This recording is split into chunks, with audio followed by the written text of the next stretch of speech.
kita buat keputusan mengambil kira keperluan untuk kita menambah bekalan.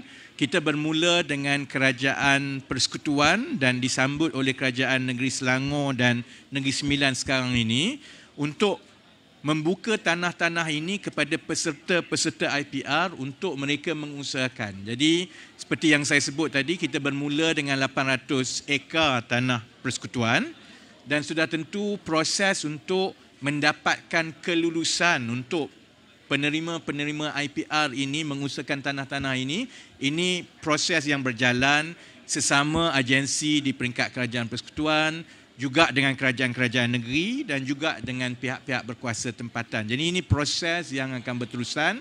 Itu yang saya sebut sasaran kita ialah untuk tahun 2023 ini kita membuka 5,000 ekar dahulu untuk kita buka kepada program-program begini. Saya yakin kerajaan-kerajaan negeri akan menyambut baik kerana ini juga akan mewujudkan peluang pekerjaan di peringkat setempat, terutamanya di negeri-negeri yang ada banyak migrasi ataupun perpindahan golongan muda daripada negeri ke kawasan bandar, kerana bila tanah dibuka dan ada ekosistem yang boleh menjamin kelangsungan pendapatan.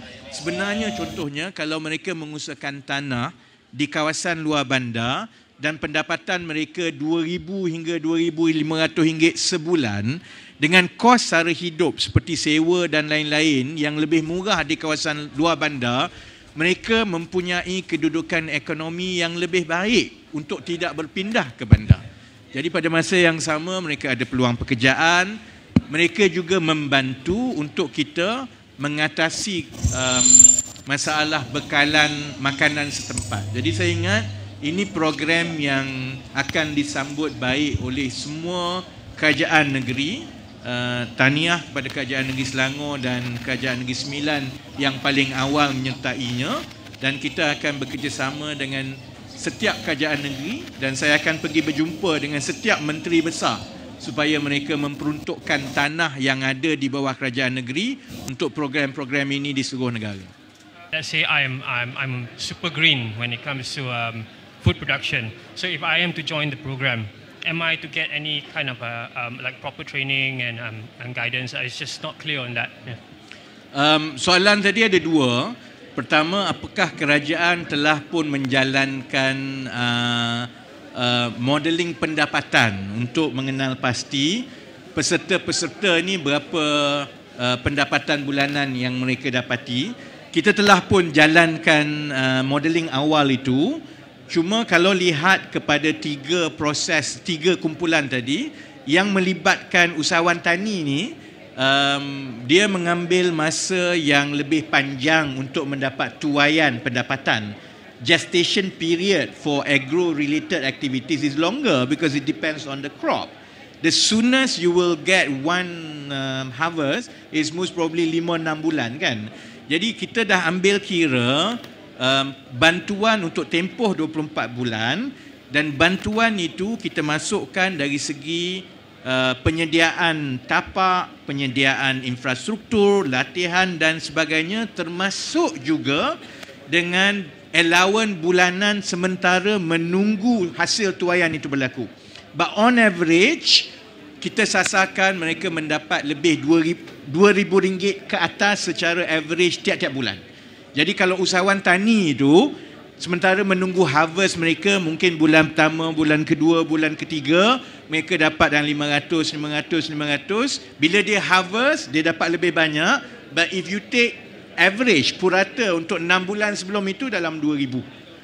Dan sasaran 2,000 itu adalah sasaran minima untuk menjana pendapatan. Perkara yang sama juga dengan insan yang mengusahakan penjualan makanan melalui vending machine. Kalau lihat satu juadah itu RM2 dan memang kita minta supaya jual dalam RM2 saja.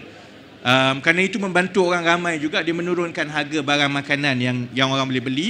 Contohnya nanti bila vending machine ini mula diletakkan di institusi pengajian tinggi tempatan. Jadi maksudnya siswazah boleh beli RM2 saja untuk at least the basic, untuk breakfast, untuk lunch dan sebagainya kan. kapasiti satu pengisian itu satu masa kapasitinya ialah 200. Maksudnya satu kapasiti kalau sehari habis semua yang dijual RM400 sehari. Jadi kalau oleh kerana sewa dan sebagainya itu dibayar oleh kerajaan, they get the pure revenue lebih kurang RM400 sehari. Kalau margin, kita ambil margin penyediaan itu lebih kurang 30%, so you get lebih kurang RM100 lebih sehari bersih. Kalau sebulan, kalau boleh kekalkan jualan seperti itu, they will get more than RM3,000 per month. Untuk yang Ihsan, operator yang mengawal selia kemudahan kerajaan seperti tandas awam, pejabat dan sebagainya, mereka mendapat pendapatan dari dua sumber. Satu daripada kutipan harian yang orang bayar untuk masuk tandas ataupun kelengkapan kemudahan yang lain.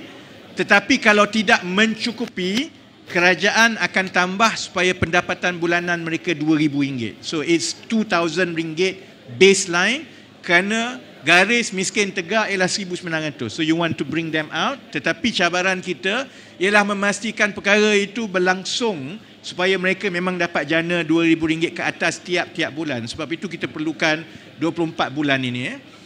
Soalan kedua tadi ialah kalau contohnya peserta ingin mengusahakan tetapi mereka tidak ada kemahiran.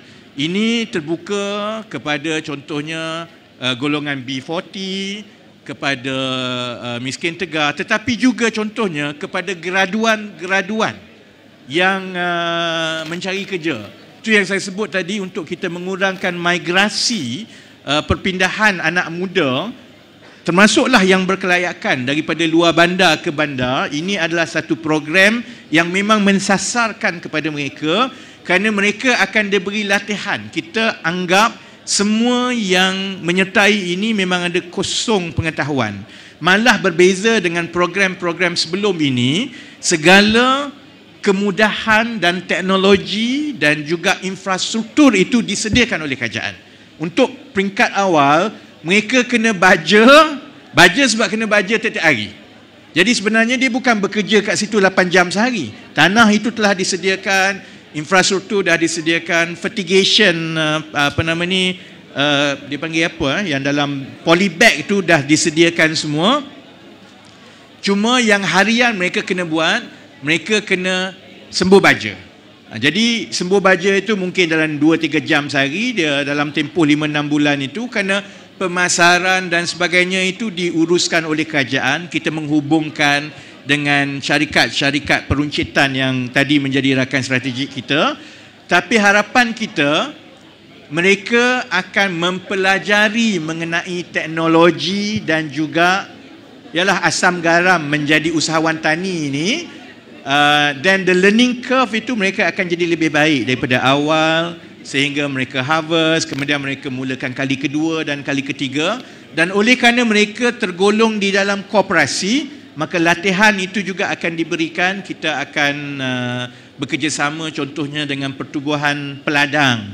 Ada pertubuhan peladang yang memang cemerlang dari segi latihan. Mereka akan diberi latihan dan sebagainya.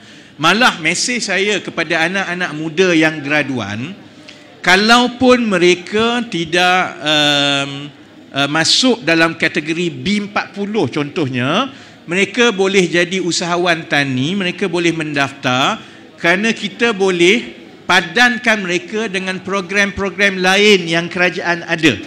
Cuma berbeza, contohnya kalau saya baru keluar universiti, saya nak cari tanah 10 hektar, saya nak tanam, saya nak buat sendiri semua.